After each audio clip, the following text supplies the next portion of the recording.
Arrêtez de culpabiliser si vous n'arrivez pas à tenir vos résolutions, si vous retournez sur votre téléphone après 2 pages de lecture d'un livre, si vous n'arrivez pas à vous retenir de manger un paquet de gâteaux. Contrairement à ce que beaucoup de gens croient, la volonté n'a que très peu d'impact sur les décisions qu'on prend dans la vie de tous les jours. Pour te justifier tout ça, je m'appuie sur le livre Bonnes habitudes de Wendy Wood, qui a montré à travers de nombreuses études scientifiques que seulement 43% de nos décisions prises au cours de la journée sont faites de manière consciente. Ce qui veut dire que les gens qui réussissent n'ont pas forcément plus de courage que vous ou de volonté, ils ont juste de meilleurs automatismes qu'ils mettent au service de leurs décisions. Et donc aujourd'hui, à travers cette vidéo, on va voir comment hacker ce pilote automatique pour que le succès devienne un réflexe involontaire. Dans cette partie 1, on va voir le mythe de la volonté et comment notre cerveau justifie des actions inconscientes. Elle a mené de nombreuses études sur des étudiants où elle leur redemandait toutes les heures d'écrire exactement ce qu'ils faisaient, par exemple s'ils conduisaient, s'ils étaient en train de manger, s'ils étaient en train de marcher, s'ils étaient en train de travailler, et ensuite ce à quoi ils pensaient. Résultat, à chaque fois, les actions effectuées étaient différentes des pensées. Ça veut dire qu'on ne contrôle pas du tout ce à quoi on pense et les actions qu'on effectue par-dessus. Elle a fait une expérience que j'ai trouvée hyper intéressante. Il y avait 2 groupes d'étudiants, une population témoin et une population auquel, pendant qu'ils effectuaient un test, un questionnaire, elle diffusait une légère ambiance avec un parfum de citron légèrement, qui rappelait une odeur de propre. Résultat, après elle leur a donné à manger à la population test et à la population d'étudiants qui avaient eu cette légère odeur pendant leur questionnaire. Et les étudiants qui avaient eu une légère odeur de propre pendant leur questionnaire avaient effectué 3 fois plus de nettoyage sur la table après avoir rangé que les autres étudiants. Quand vous allez demander aux étudiants qui ont nettoyé beaucoup plus pourquoi ils avaient effectué cette action, c'était inconscient, on est d'accord, eh bien ils allaient le justifier à travers des actions conscientes pour essayer de rationaliser cette action-là. Ils allaient dire oui, j'ai l'habitude, ou alors je n'aime pas quand c'est sale, ou je déteste quand c'est désordonné. Alors qu'en vrai, on sait tous que c'est une action qui était donc bien dictée par notre inconscient, puisque le groupe témoin avait nettoyé 3 fois moins sa table. Mais les neurosciences, elles montrent que notre cortex préfrontal, donc la partie responsable des décisions, elle s'épuise au fur et à mesure dès qu'on est stressé, distrait ou fatigué.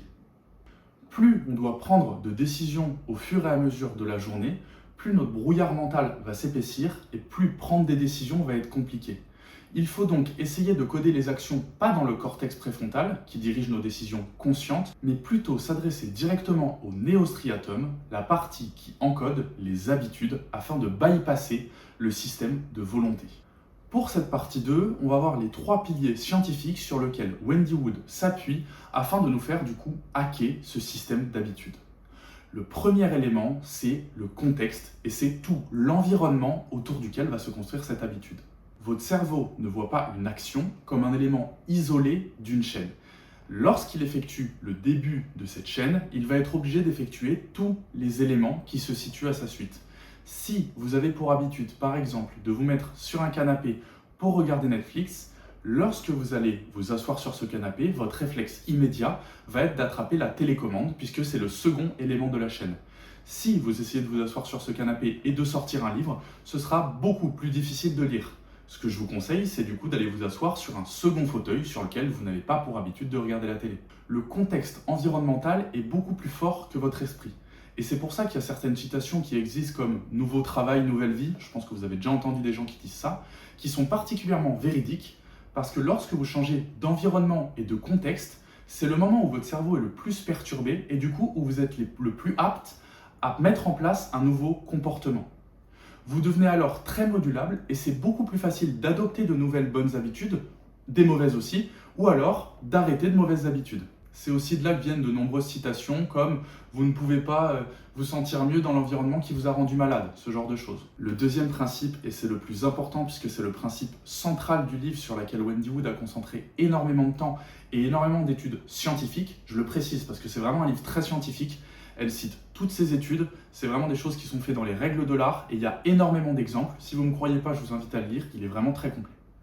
Ce principe-là, ça s'appelle la friction. La friction, qui est l'opposé de l'adhérence dont on va parler également, c'est la distance temporelle ou physique entre vous et cette action, c'est-à-dire la difficulté avec laquelle vous pouvez effectuer cette action. Mettons que vous vouliez manger une tartine au Nutella. Si je vous mets cette tartine de Nutella juste à côté de la table et que vous aimez bien le Nutella, c'est très compliqué de se retenir de la manger parce qu'elle est juste à côté. Il vous suffit de tendre la main et de l'attraper. Maintenant, si je vous dis qu'il va falloir courir un marathon, c'est-à-dire qu'elle est à 42 km de vous, cette tartine de Nutella, est-ce que vous allez aller la manger? Même si vous adorez le Nutella, 99% d'entre vous ne vont pas aller manger cette tartine. Maintenant, si je réduis cette distance à 2 km, peut-être que si vous avez vraiment faim, vous allez faire ce déplacement et du coup faire l'effort. Si elle est à 10 mètres, vous allez la manger plus facilement, bien sûr, que s'il fallait faire 2 km, mais moins facilement que si elle était juste à côté sur la table, puisqu'elle n'est pas dans votre champ de vision direct. Et à l'inverse, lorsqu'on va chercher à mettre en place de bonnes habitudes, on va chercher un principe d'adhérence. Ça veut dire rendre l'action le plus facilement faisable pour vous au quotidien. Si cette action ne vous demande pas d'effort, ce serait débile pour vous de ne pas le faire. Si par exemple, au lieu d'aller à la salle de sport à 10 km, elle était simplement à pied, vous vous diriez « Oh, je suis vraiment un flemmard de ne pas y aller ». Eh bien, c'est la même chose. Et dans le livre, il y a une étude que j'ai particulièrement adorée à propos des buffets à volonté et qui est hyper complet et qui analyse les moindres comportements et leur impact sur le nombre total de calories consommées à la fin du repas. Je commence directement par une stat assez folle, mais ils ont donné à certains participants une assiette 2 fois plus grande que les autres et on va voir que ça a augmenté de 50% le nombre total de calories consommées à la fin du repas. C'est absolument énorme et l'impact, c'est juste que c'était plus facile pour ces personnes-là de se servir plus dans leur assiette et que du coup, ils ont tout consommé puisque c'était à leur portée et que c'était facile de consommer. Il y a une autre statistique, c'est qu'en vous mettant face au buffet, c'est-à-dire en ayant le buffet en visuel, en étant tenté, en fait, en jouant avec sa volonté finalement, on consommait 30% de plus de calories. Rien qu'en se mettant dos au buffet, ça veut dire que vous pouvez réduire le nombre total de calories consommées puisque vous êtes moins tenté et que vous ne l'avez pas dans votre visuel, donc vous y pensez moins. On voit encore une fois qu'on n'est pas du tout sur une question de volonté. Et la dernière statistique, elle est complètement folle. Une serviette sur les genoux diminue votre nombre total de calories de 10%. Et vous savez pourquoi? C'est tout simple. Pour se lever et aller au buffet à volonté, il faut prendre la serviette et la poser sur le côté. C'est une friction qui peut paraître extrêmement minime, mais qui a quand même un impact conséquent. Ça montre que tout ce que vous pouvez mettre en place pour freiner légèrement un comportement, ça va jouer en votre faveur. Et à l'inverse, tout ce que vous pouvez mettre en place, même des choses minimes, déplacer très légèrement vos chaussures de sport pour qu'elles soient plus visibles, ça a un impact conséquent sur la mise en place de cette bonne habitude. Finalement, le dernier élément sur lequel elle insiste, dans les 3 piliers clés, c'est le cycle de récompense et donc la dopamine. Je ne suis pas exactement d'accord avec l'auteur, donc je ne vais pas forcément énormément le développer, mais je vais vous justifier pourquoi. Ce que dit l'auteur, c'est que notre cerveau, pour s'ancrer à une chaîne d'action, comme je l'ai dit, notre cerveau il ne prend pas une action comme un élément isolé de la chaîne, mais bien comme un ensemble. Il a besoin, à la fin de cette chaîne, d'avoir une récompense pour pouvoir s'en rappeler et l'associer à un élément positif. Ce que je vous invite donc à faire, c'est chaque fois que vous effectuez une bonne action, à trouver une façon de vous récompenser qui vous génère du plaisir. Comme ça, votre cerveau va associer cette habitude, même si elle ne vous apporte pas directement du bonheur, avec l'élément final, c'est-à-dire la récompense. Et tout ça, ça va vous permettre de l'ancrer de plus en plus comme étant quelque chose de positif. Je ne suis pas forcément d'accord avec ce point de vue parce que selon moi, le fait de savoir que j'ai fait quelque chose de bien, ça m'apporte quand même de la dopamine parce que je sais que c'est bien, tout simplement. Et la dernière partie de ce livre, elle se concentre sur la fluidité d'une habitude et le temps qu'il faut pour l'adopter. Alors déjà, Wendy Wood elle vient détruire totalement le mythe comme quoi il faudrait 21 jours pour adopter une habitude. Selon les études qu'elle a faites, et bien sûr c'est impossible d'avoir une science exacte là-dessus, c'est plutôt autour entre 2 mois et 6 mois, ce qui est bien plus conséquent pour vraiment adopter une habitude dans son quotidien. Elle nous rassure aussi en disant que plus on fait une action, plus elle devient mécanique et moins elle nous demande d'efforts cognitifs pour la réaliser. Au début, il nous faut forcément un effort de volonté, mais dès la 3e fois, dès la 15e fois, c'est beaucoup plus facile et ça nous demande une charge mentale bien plus réduite qui nous permet de nous concentrer sur d'autres éléments.